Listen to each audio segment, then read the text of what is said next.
Tondre un gazon est toujours un travail sérieux, certainement s'il s'agit de grandes surfaces, ou si vous n'avez pas le temps, naturellement. Nous sommes ici à Wielaert, sur la pelouse, près de la Vrije-Sint Clemenskool. Et ce que nous allons faire, c'est installer une tondeuse robot, un robot de tonte automatique. Et bien sûr, je vais me faire assister par les enfants qui sont derrière moi. Quand vous installez une tondeuse robot automatique, vous devez d'abord veiller à ce que l'herbe ait une hauteur maximale de 5 cm. C'est la seule façon d'obtenir un bon résultat avec votre robot. Autrement, il éprouve quelques difficultés la première fois et c'est pourquoi nous allons tondre le gazon une première fois nous-mêmes. Mais je ne vais pas le faire moi-même car j'ai ici de l'aide. Jens, Lars. Venez, allez-y, ok.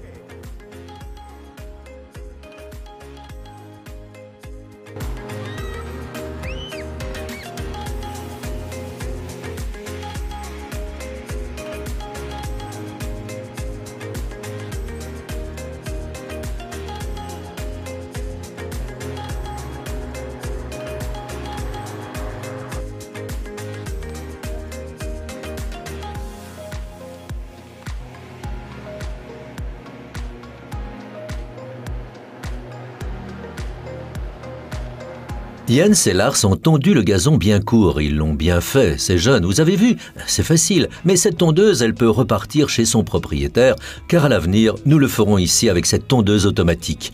Mais il faut maintenant déballer. La boîte arrive, tout y est. Limke, Chiara, venez un peu m'aider. Nous allons voir ce que contient notre boîte de notre tondeuse robot. Attendez un peu. Ok, déballez. Waouh, c'est joli. Est-ce que c'est lourd? Enlevez donc la boîte. Oh, il y a encore quelque chose.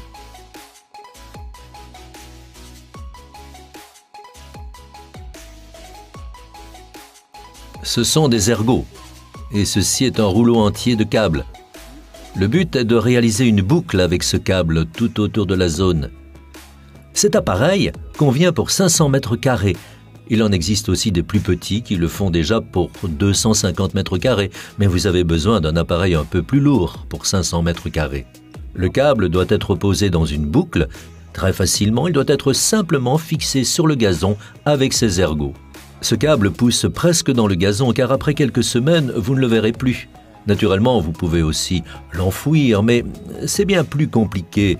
Nous pouvons le faire ici avec les enfants, simplement enfiché sur le gazon. Et à côté de la boucle, on doit aussi poser un câble retour qui retourne du point ultime de la boucle vers la station de charge, où celle-ci peut venir se recharger. Un courant faible traverse ce câble et il se crée un petit champ magnétique. Le robot sait ainsi où il doit rouler. Il ne va pas rouler en bande, il va rouler de façon aléatoire dans toutes sortes de directions pour obtenir un gazon très égal. Et tout ce que vous devez faire, c'est regarder. Un avantage complémentaire de ces types est qu'ils sont entièrement lavables. Vous ne devez pas passer en dessous avec un nettoyeur haute pression car vous pourriez endommager les couteaux. Mais ils sont entièrement lavables. Vous pouvez simplement rincer en dessous avec un tuyau d'arrosage et ainsi, ce travail est achevé en un rien de temps. Oui, nous allons commencer, n'est-ce pas, par la pose du câble, jusqu'où la tondeuse robot peut rouler pour qu'elle ne roule pas sans but ou qu'elle ne roule pas sur la plaine de jeu. Oui, et comment elle doit revenir pour se recharger, nous allons voir tout cela. Je pense qu'ici nous avons encore, oui, c'est le plancher du garage de la machine. Regardez, voilà, donc ceci est fixé avec plusieurs vis dans un coin. Donc un avantage complémentaire de ce type est qu'il peut tout simplement se trouver dans un coin du jardin où il n'entrave pas le chemin. Mais nous allons commencer par placer ceci à l'endroit où il peut se positionner.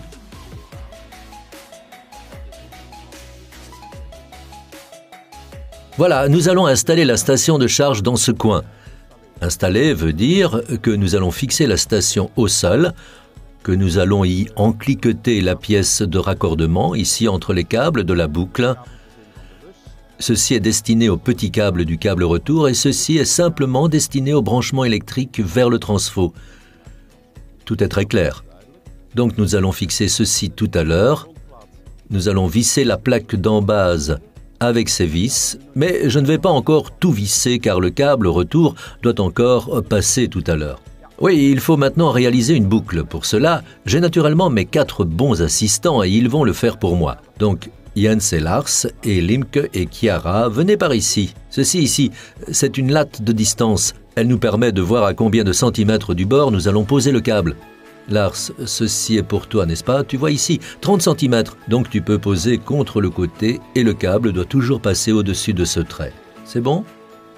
Tu peux avoir ceci, et toi Jens, tu es le dérouleur de câble. Regarde.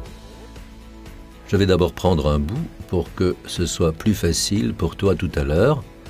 Tu peux peut-être faire passer ton bras, c'est un peu plus facile. Regarde, tu vois? Voilà, j'ai besoin de ceci pour ici et tu peux te rendre là.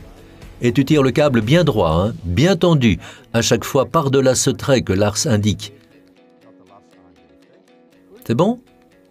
Attendez un peu. Ne partez pas encore. Nous sommes ici chez Limke. Ce sont les ergots de sol et tu peux les suspendre au câble. Tu sais que le câble doit se mettre ici, juste derrière cet objet. Et Chiara, tu peux le pousser, bien l'enfoncer dans le sol avec ton pied. C'est bon? Et puis tu peux réaliser ce rectangle comme ceci. Bien dire à chacun ce qu'il doit faire, n'est-ce pas? Pour qu'on se comprenne bien.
Regardez, nous sommes maintenant arrivés dans le coin.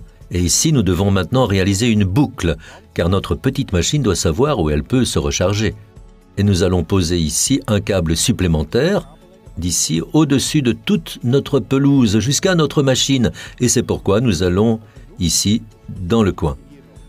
Tout à l'heure, vous pourrez encore enfoncer ici un ergot, ici quelque part. Et nous allons réaliser une boucle. Une grande boucle comme ceci. Et j'ai assez de câbles pour partir de cet endroit tout à l'heure. Enfoncez-le ici.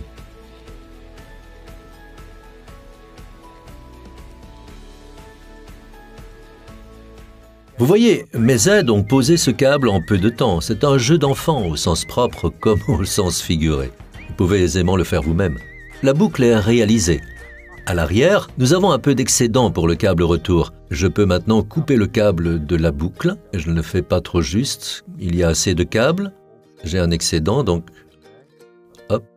Et puis, avec ce câble, je me dirige vers l'angle le plus éloigné de la station. Et là, nous le raccordons.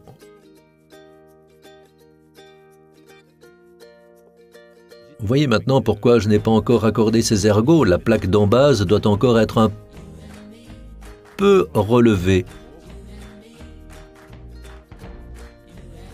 Comme ceci, regardez. Ceci est le câble qui passe sous la plaque d'embase. Ceci est mon câble retour. Il s'ajuste précisément en dessous. Avec cette fente, il se trouve précisément au milieu. Et je dois veiller à toujours disposer de 2 mètres pour la plaque d'embase.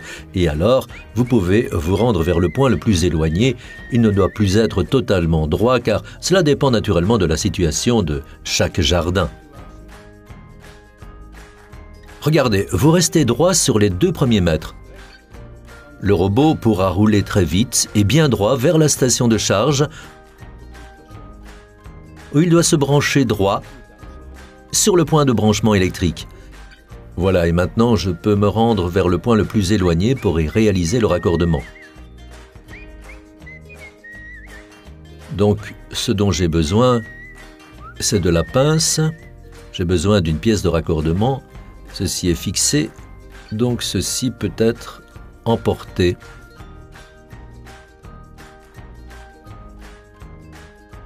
Voilà, nous sommes arrivés dans le coin. Et ici aussi, je vais avoir un peu d'excédent près de la boucle que j'ai fait réaliser par les enfants tout à l'heure. Voilà.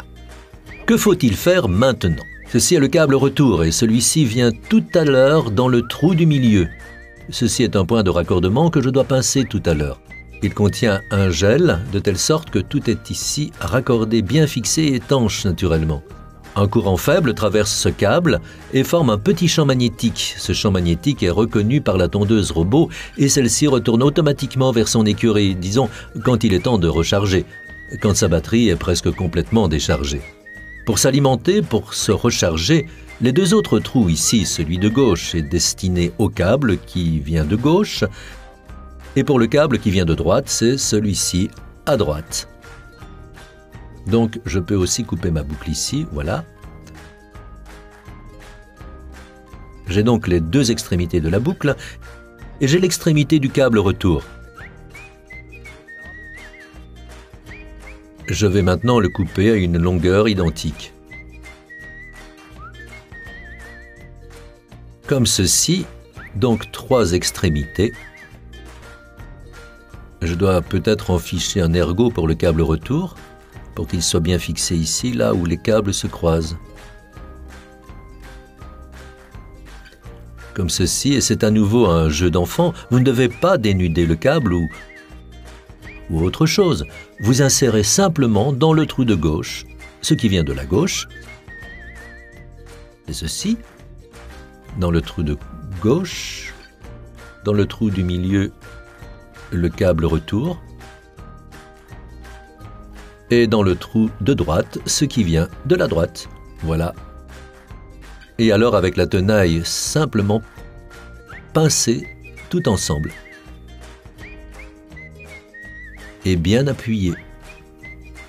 Comme ceci, et ce raccordement est réalisé. Un gel est libéré, il va durcir et tout est étanche à l'eau. Et ceci, je peux simplement le fixer dans le gazon. Et si vous le faites de cette manière, vous ne devez pas avoir peur. La machine tondra rapidement par-dessus et ces câbles se positionneront au plus vite dans la couche d'herbe supérieure. Vous ne les verrez plus d'ici environ 2 semaines. Et pourtant, vous pouvez toujours y accéder. Si jamais un câble devait se casser pour l'une ou l'autre raison, vous reliez à nouveau avec ces morceaux, voilà. La boucle est maintenant complète. Ce que nous allons faire maintenant, c'est raccorder sur le docking station, la station de charge, et puis la machine peut commencer.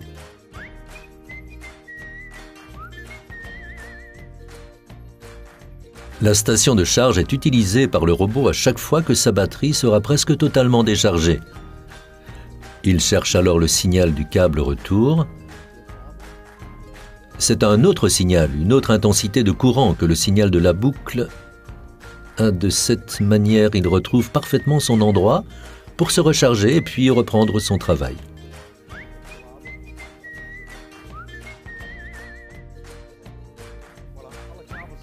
Voilà, tous les câbles sont en place en à peine 20 minutes.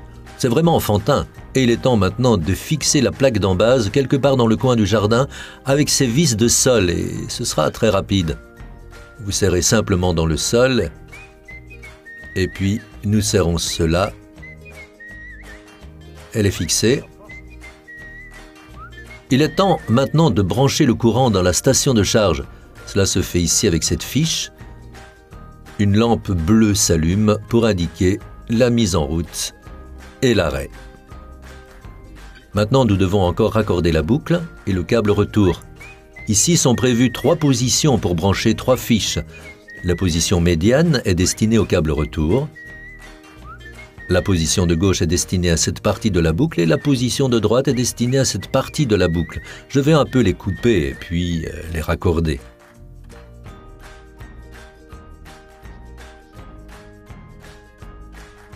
Voilà, comme ceci, c'est suffisant. Nous allons maintenant raccorder. Nous le faisons à l'aide de ces fiches.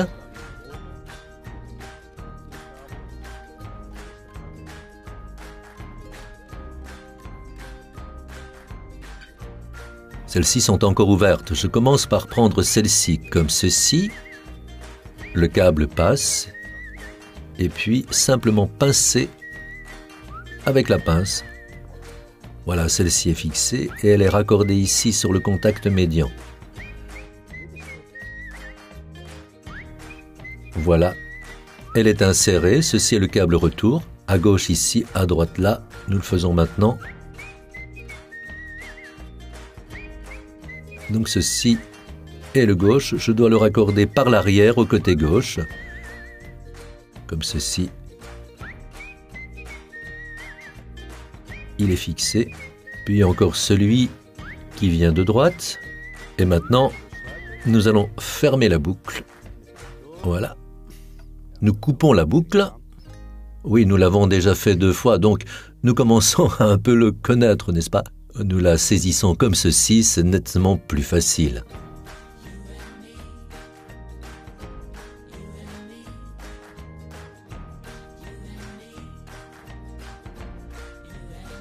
Voilà, ceci est aussi fixé et ceci s'insère dans la dernière ouverture de contact. Voilà, c'est fixé. Et maintenant, je peux aussi fixer l'ensemble. Je glisse ceci dedans et puis j'appuie. Voilà, c'est fixé et la lampe verte s'allume. Vous voyez, ça marche. Voilà, le système est installé. Ici se trouve mon brave mouton et maintenant nous allons d'abord régler la hauteur de coupe. C'est très facile avec cette molette ici. 5 cm, 4 et 1/2, nous prenons 4. Au début, vous ne pouvez pas tondre trop court afin d'être certain de ne pas toucher le câble. Il vaut mieux diminuer petit à petit la hauteur de coupe. Vers le bas, vers 2 ou 3 cm. Le bouton marche-arrêt. Continuez d'appuyer un peu. Entre-temps, j'avais aussi réglé le code. Donc votre voisin ne doit pas s'inquiéter et vous ne devez pas tenir la machine en laisse. Voilà. Et il peut maintenant commencer son travail. J'ai également pu régler très facilement les jours et les heures de la tonte à l'aide de l'écran. Et cet appareil peut être démarré depuis le smartphone. Le gateway est installé à l'intérieur et pour vous, c'est un vrai jeu d'enfant. Depuis le restaurant ou depuis votre destination de vacances, vous pensez « Oh oui, il faut encore tondre le gazon !» Tic, tic, hop, et la tondeuse robot démarre.